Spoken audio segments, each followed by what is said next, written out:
Good morning. I'm doing my lesson plan on my individual constructivist lesson about geometric shapes.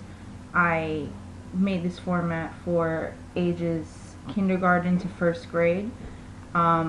Basically, in a nutshell, what the students will be doing is they will be introduced to geometric shapes. They will be able to interact with the shapes by getting their hands on them and playing around to form a three-dimensional shape.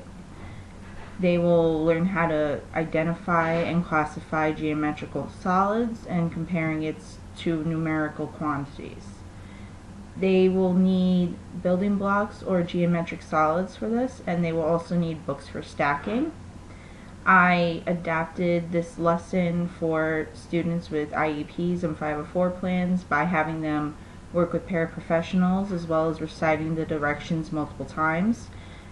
I also made this adapted for ELLs by reciting directions in their native language and pairing them with students who are fluent in their language. This also helps them master lesson objectives because it'll erase any confusion. It's appropriate for students who feel more comfortable speaking with a native speaker rather than a person who doesn't know how to communicate with them. The rationale behind this was constructivism, which is student-based learning, which allows students to take their learning into their own hands, and the teacher is the facilitator and will take a step back and allow the students to explore and have hands-on learning. I will engage the students by giving them geometric blocks. They will then choose different shapes from the provided bin of blocks. Students will also be asked, what would you build with these shapes that you have chosen? By asking this, the students build them creative thinking, and they think of different things in their environment they can envision with the shapes. Students will then also, their lesson will basically be that they would be in, they will be asked to create a slide with blocks with the books that are in the classroom. They will take the shapes they had originally chosen and determine which shapes they will either roll or slide down the slide. They will then be broken up into groups of 4 students. They will note down on a piece of paper with the shapes that they were provided in the shape bin if the shapes rolled or slid. Once the students have completed their experiment, they will return to their respective desks. One representative from each group will explain the findings to the class. It will be noted on a Venn diagram, which will state the shapes that were rolled, slid, or did both down the incline. I will not correct the students, but merely make the notations down. Once every student has shared, the main presentation is conducted, which shows what shapes did in fact slide, roll, or did both.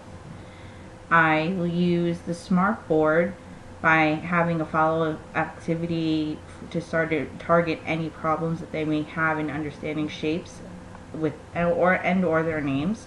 Students who are having problems will be chosen to participate in this activity. Students can extend their findings of shapes at home by performing the actions that were demonstrated in class. Students will be asked to find in real life objects that did exhibit the actions that were performed in the activity.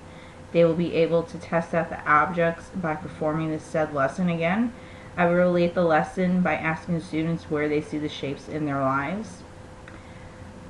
I will know if the students have mastered the objective because they will be able to identify geometrical shapes on site.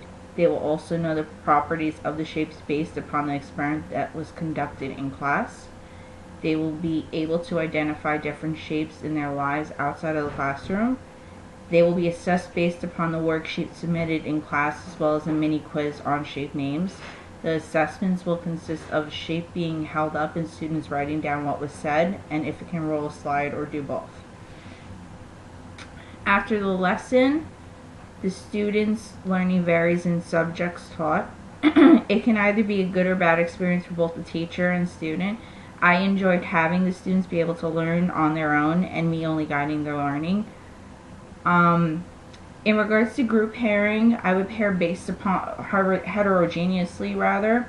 I would basically put higher level thinking students with lower level thinking students, so students are able to help each other out in regards to the actual lesson.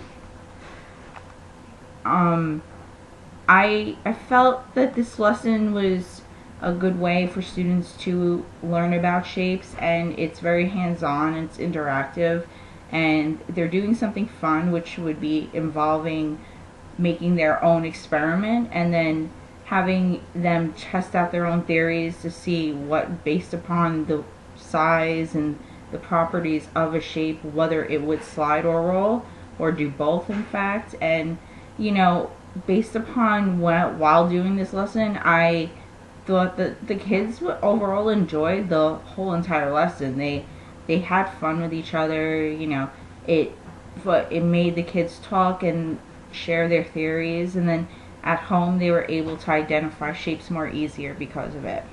And I really recommend using this lesson. And the assessment, I felt, was very easy. I mean, all it basically involved was a sheet of paper with the shape, and the child, all they had to do was check whether it slid, roll, or did both. And it's easier for them to relate it to their home life with things around them.